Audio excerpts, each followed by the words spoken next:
Acababa de entregar los documentos de adopción cuando la trabajadora social comentó con una sonrisa burlona: ¿cree que es capaz de criar a 5 huérfanos? ¿Puede mantenerse adecuadamente a sí misma? Un profundo silencio llenó la habitación. Ninguno de los presentes comprendió la gravedad de su insulto hasta que la secretaria personal del presidente llamó directamente al despacho del director del centro.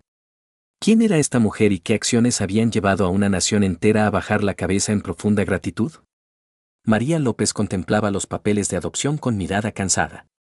A sus 38 años, sus manos mostraban las señales de una enfermera de turno de noche que había dedicado los últimos 10 años a salvar a otros mientras criaba sola a 3 hijos. Su pequeña vivienda en la árida periferia de Almería no era gran cosa, pero hasta entonces había bastado. ¿Está segura de esto, señora López? El tono del director del centro encerraba un matiz de desaprobación. 5 hijos más es algo inaudito para una persona en sus circunstancias. María no levantó la vista. Simplemente procedió a firmar cada documento con cuidadosa exactitud. Las lámparas fluorescentes zumbaban arriba, proyectando crudas sombras sobre su rostro. Fuera, el sol del verano andaluz abrazaba el pavimento mientras la vida continuaba, ajena al trascendental momento que transcurría entre aquellas paredes. 6 semanas antes, el ataúd del sargento Daniel Prieto, cubierto con la bandera, había regresado de Irak. Sus 5 vástagos permanecieron en impecable orden en el entierro, exactamente como su padre les había instruido. El mayor tenía 12 años, el menor apenas 4. María observaba desde corta distancia sus propios hijos situados gravemente a su lado. Ningún familiar se presentó. El ejército realizó una búsqueda de parientes supervivientes, pero el tiempo se agotaba. Pronto, los niños serían puestos en acogida, probablemente dispersos entre varios hogares. Estos niños necesitan estabilidad, no limosnas caritativas, afirmó la trabajadora social, deslizando otro documento sobre el escritorio. El Estado ofrece subsidios, pero invariablemente son insuficientes. María por fin habló, su voz suave pero firme. No necesitamos ser perfectos. Simplemente estar presentes. Lo que las autoridades desconocían era cómo Daniel había llegado a casa de María 3 años antes, durante la ventisca más severa en la historia de Almería. Su sistema de calefacción se había averiado, su hijo menor tenía fiebre y ella llevaba varias semanas haciendo turnos dobles. Sin decir palabra, él reparó su caldera, reabasteció su frigorífico y despejó de nieve la entrada de su casa. Cuando ella intentó compensarle, él simplemente respondió: a mi esposa le habría gustado que ayudara. Eso es lo que hacen los vecinos. Ahora, María estaba cumpliendo un compromiso tácito. No mediante exhibiciones ostentosas ni pronunciamientos públicos. No había cámaras, ni actualizaciones en redes sociales, ni entrevistas llenas de lágrimas, solo papeles oficiales, firmas y la tranquila reestructuración de su existencia para dar cabida a 5 jóvenes vidas más. El director del centro parecía dubitativo. Comprende que este es un acuerdo permanente. No son acogimientos temporales. María asintió, reuniendo los documentos en una pila ordenada antes de levantarse. Su uniforme médico estaba arrugado por sus tareas nocturnas, pero su porte permanecía erguido.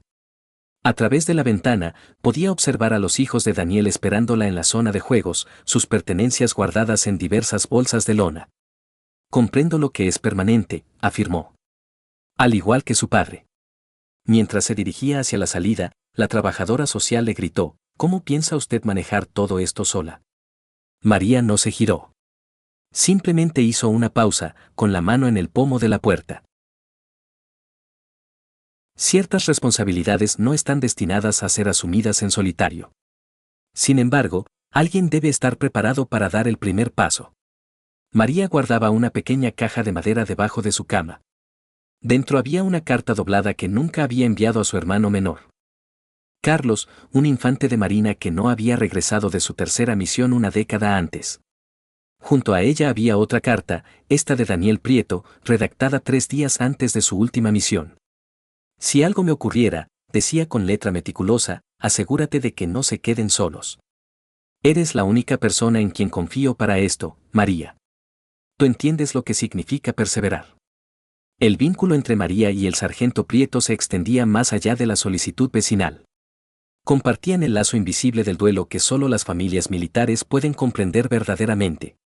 Daniel había servido en la misma unidad que Carlos. Cuando llegó la noticia del fallecimiento de Carlos, fue Daniel quien apareció en la puerta de María, aún de uniforme, ofreciendo no tópicos, sino silenciosa empatía. Tu hermano me salvó la vida en 2 ocasiones, le había informado una vez durante un infrecuente momento de franqueza. No pude salvarlo, pero le juré que cuidaría de su familia si algo ocurría. Años después, cuando la esposa de Daniel falleció de cáncer, María correspondió a ese cuidado, coordinando el suministro de comidas y ayudando con el cuidado de los niños entre sus turnos. Sus familias se vincularon por necesidad y estima, no por implicación romántica. En el sobre que contenía la carta de Daniel había una tarjeta de identificación militar con unas palabras inscritas en el reverso: a la civil más valiente que conozco. El procedimiento de adopción avanzó sin ceremonias.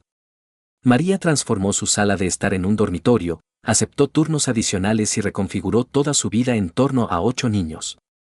Su hijo mayor, ahora de 16 años, estuvo a la altura de las circunstancias, ayudando con los deberes escolares y la preparación de la cena.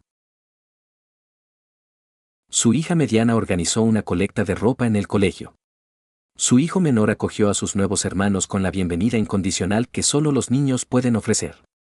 4 semanas después de completarse la adopción, llegó una comunicación oficial del Ministerio de Defensa. Dentro había una concisa citación para una reunión privada. Sin aclaraciones, sin información de antecedentes.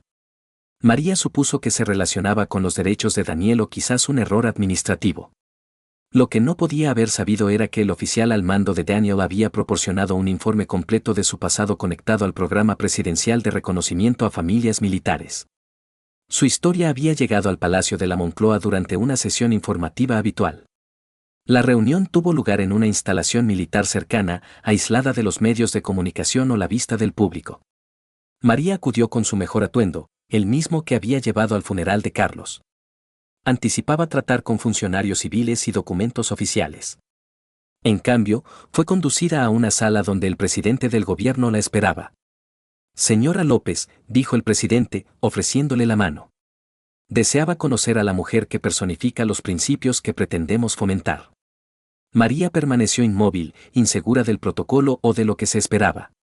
Situados detrás del presidente estaban el oficial al mando de Daniel y varios altos funcionarios. Sobre una pequeña mesa descansaba un estuche de terciopelo y una cartera de cuero. El sargento Prieto se puso en contacto conmigo antes de su última misión, continuó el presidente. No solicitó medallas ni reconocimientos. Pidió que alguien se ocupara de sus hijos y de la enfermera que vivía al lado. Dijo que usted era la persona más resiliente que jamás había conocido. El presidente abrió el estuche de terciopelo, revelando la medalla al mérito civil, el galardón más prestigioso que un ciudadano no militar podía recibir. Junto a ella, colocó una cartera que contenía fondos fiduciarios educativos para los 8 niños, su futuro universitario garantizado, asegurado por decreto presidencial. Esta nación obtiene su fuerza de personas como usted, comentó el presidente, su voz suavizándose para asegurar la intimidad del momento. No porque contemos su historia, sino porque usted la ejemplifica. Las manos de María temblaron al recibir las distinciones. No por un sentimiento de orgullo o euforia, sino por la trascendencia de lo que significaban, el legado de 2 soldados, las perspectivas de 8 niños, la tranquila dignidad del servicio realizado sin audiencia. Cuando la reunión llegaba a su fin, el presidente añadió una última petición. La prensa deseará esta historia. Es su prerrogativa si la divulga. María reflexionó cuidadosamente antes de responder. Con todos mis respetos, señor presidente, ciertos actos de valor no requieren espectadores. Los niños han soportado suficientes pérdidas como para ser transformados en símbolos. El presidente asintió deliberadamente, reconociendo la prudencia en su reserva. Entonces respetaremos su privacidad como usted ha honrado el sacrificio de ellos. Muchas personas realizan actos justos cuando son observadas. Ella actuó con justicia cuando su nombre era desconocido. La narración debería haber concluido en ese punto, un reconocimiento confidencial de un sacrificio personal. Sin embargo, el verdadero coraje rara vez permanece oculto. Durante la ceremonia conmemorativa de Daniel 1 año después de su fallecimiento, su oficial al mando habló de la familia que había dejado. Sin mencionar a María por su nombre, relató cómo una madre soltera con 3 hijos propios se había presentado cuando nadie más lo haría. Cómo había convertido su modesta vivienda en un santuario para 5 niños huérfanos. como asumía turnos de noche y subsistía con intervalos de sueño de 4 horas para mantener su compromiso con un compañero soldado fallecido. El relato se extendió por toda la comunidad militar. Las organizaciones de veteranos comenzaron a ponerse en contacto con la base, preguntando por el nombre de esta extraordinaria persona. Las esposas de militares organizaron entregas de comidas y colectas de ropa para la familia, pero María rechazó entrevistas y desvió las contribuciones a una fundación que apoyaba a otros hijos de miembros del servicio caídos. Esto no se trata de mí, sostuvo cuando el equipo de noticias local apareció en su residencia. Esto se trata de honrar un compromiso. Su reticencia solo aumentó el interés público. En Madrid, un senador presentó la iniciativa Coraje Silencioso, destinando recursos suplementarios para familias que adoptaran hijos de miembros del servicio perdidos en acción. El programa fue aprobado con total acuerdo, un raro ejemplo de cohesión política inspirado por la silenciosa resolución de María. La misma trabajadora social que había dudado de la capacidad de María ahora viajaba por todo el país, compartiendo su experiencia. Malinterpreté la quietud como fragilidad, admitió durante una asamblea nacional sobre bienestar infantil. No logré percibir que la verdadera fortaleza frecuentemente se manifiesta sin pronunciamientos. Los educadores de los niños observaron un cambio significativo en sus logros escolares. El mayor, anteriormente retraído y resentido, ahora guiaba a estudiantes más jóvenes que enfrentaban duelos similares. Los hijos medianos sobresalieron en deportes de equipo, mientras que los más pequeños cultivaron una extraordinaria capacidad para consolar a compañeros que experimentaban angustia. Un profesor envió un ensayo a una revista educativa titulado Del caos al coraje, el legado de una madre soltera, relatando cómo el trauma podía superarse mediante una presencia constante. No obstante, María permaneció resueltamente discreta. Aceptó provisiones médicas para los niños pero declinó reconocimientos personales. Cuando se le ofreció una casa más espaciosa a través de una organización benéfica de veteranos, se negó cortésmente, aclarando que la estabilidad no se determinaba por la superficie útil sino por la presencia constante. Su ejemplo encendió una tendencia. En 3 meses, 12 familias en toda Andalucía se presentaron para adoptar hijos de miembros del servicio fallecidos. Un adolescente que había pasado años en acogida se acercó a sus cuidadores temporales y preguntó, ¿podría quedarme permanentemente como esos niños Prieto? Una pareja de jubilados transformó su casa desocupada en una residencia de transición para hermanos que esperaban un acogimiento permanente, atribuyendo la historia de María como su motivación. El presidente, cumpliendo su promesa de privacidad, nunca se refirió a María por su nombre.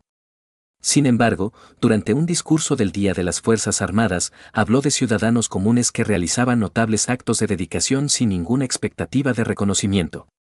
Su mirada se encontró con la de María en la asamblea, donde ella estaba con los 8 niños, cada uno adornado con un pequeño pin de la bandera sobre el corazón. El Ministerio de Defensa estableció un sistema de asistencia dedicado que conectaba a viudas y viudos militares con apoyo comunitario. Lo designaron Operación Prieto, un discreto reconocimiento que pasó desapercibido para la mayoría pero que tenía un profundo significado para quienes comprendían sus raíces. 6 meses después de la adopción, María recibió un mensaje entregado personalmente por el comandante que había servido tanto con Daniel como con su hermano. Dentro había una insignia de la unidad y una breve comunicación. Tu hermano me mencionó una vez que el verdadero coraje no se descubre en los campos de batalla, sino en las elecciones cotidianas de priorizar a los demás. Se vería a sí mismo en ti. Esa noche, María reunió a los 8 niños en su abarrotada sala de estar. Sin ofrecer una explicación, colocó 2 banderas dobladas en la repisa de la chimenea, una para su hermano, otra para Daniel. Entre ellas, puso una fotografía enmarcada de los 8 niños juntos. La familia no es invariablemente una cuestión de nacimiento, les informó, su voz firme a pesar de sus lágrimas. A veces, se forja a través de compromisos honrados. Algunas narrativas no requieren una amplia difusión en línea, simplemente necesitan ser preservadas en la memoria. Transcurrieron 5 años. El enfoque inicial disminuyó, pero el efecto se intensificó. María continuó trabajando en turnos de noche, aunque ahora como supervisora de enfermería. Su horario le permitía estar presente cuando los niños llegaban a casa del colegio. El hijo mayor de los Prieto se había graduado con distinción y había obtenido una beca completa para la Academia Militar, aunque tenía la intención de convertirse en médico en lugar de soldado. Deseo salvar vidas como tú, le dijo a María en su graduación. Su vivienda seguía siendo modesta pero había experimentado cambios. El patio trasero ahora contaba con un huerto donde los 8 niños cultivaban sus parcelas individuales. El garaje se había transformado en una zona de estudio con 8 escritorios colocados en círculo. Las paredes mostraban obras de arte, premios deportivos y distinciones académicas, prueba concreta de vidas no solo resistiendo, sino prosperando. La mesa del comedor, alargada con extensiones dispares, consistentemente tenía un asiento desocupado. Para aquellos que nos protegen pero no pueden regresar, explicaba María a los invitados. No era un memorial al dolor, sino una afirmación de presencia perdurable, la comprensión de que la ausencia sigue siendo una parte integral de la identidad familiar. En la pared había 2 banderas dobladas en vitrinas a juego. Entre ellas colgaba una sencilla placa de madera con la inscripción: el coraje no es la ausencia de miedo, sino el triunfo de la presencia sobre la ausencia. La comunidad que los rodeaba también había cambiado. Los vecinos ahora se reunían regularmente para las comidas de los domingos, contribuyendo con alimentos y quedándose para ayudar con los deberes escolares. Compañeras enfermeras modificaban sus horarios para permitir que María asistiera a las funciones escolares. Un veterano jubilado enseñaba carpintería a los chicos mayores en el taller de su garaje. Una viuda militar facilitaba un grupo de apoyo para las niñas. Durante la graduación de bachillerato del segundo hijo mayor de los Prieto, la directora se desvió de su discurso previsto.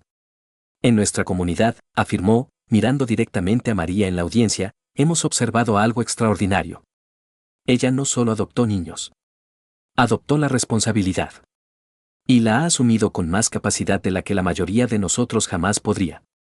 Los propios hijos de María, ahora jóvenes adultos, hablaban de su familia ampliada no como una responsabilidad que su madre había asumido, sino como la experiencia de aprendizaje más profunda de sus vidas. Su hijo mayor, habiendo sido admitido en la Facultad de Medicina, escribió en su ensayo de solicitud: mi madre me enseñó que la familia no se determina por las circunstancias, sino por las decisiones. Cada día, ella eligió el coraje por encima de la comodidad. El hijo menor de los Prieto, ahora de 9 años, no poseía ningún recuerdo consciente de su padre biológico. Sin embargo, cuando se le pidió que representara a su familia para un proyecto escolar, dibujó un círculo que abarcaba no solo a sus hermanos y a María, sino también a 2 figuras de uniforme observando desde arriba, protectores en lugar de fantasmas. En las noches tranquilas, cuando los deberes estaban terminados y los niños más pequeños dormían, María ocasionalmente se sentaba en los escalones de su porche, observando las estrellas apenas discernibles a través de la iluminación de la ciudad. Nunca mencionaba sacrificios o dificultades. Cuando se le preguntaba cómo lo gestionaba todo, simplemente sonreía y comentaba: algunas responsabilidades son pesadas porque son significativas. No todos los que sirven llevan uniforme. Algunas personas realizan actos justos en silencio, pero dejan legados que perduran indefinidamente.